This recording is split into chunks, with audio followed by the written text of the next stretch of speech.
गाना को मिस किया है डीजे संतोष मरकाम गांव नगमा वाले।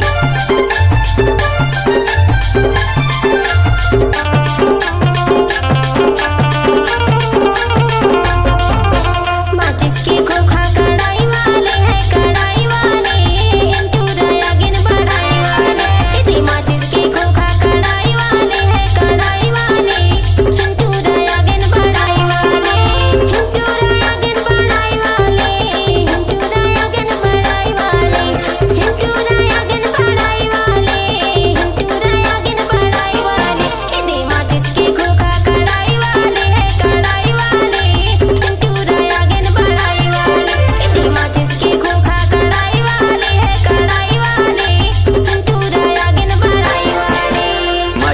खोखा कढ़ाई वाले है कढ़ाई वाले इंटूरी आंगन बढ़ाई वाले। माचिस के खोखा कढ़ाई वाले है कढ़ाई वाले इंटूरी आंगन बढ़ाई वाले।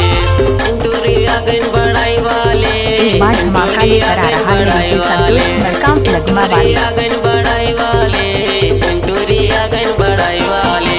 माचिस की खोखा कढ़ाई वाले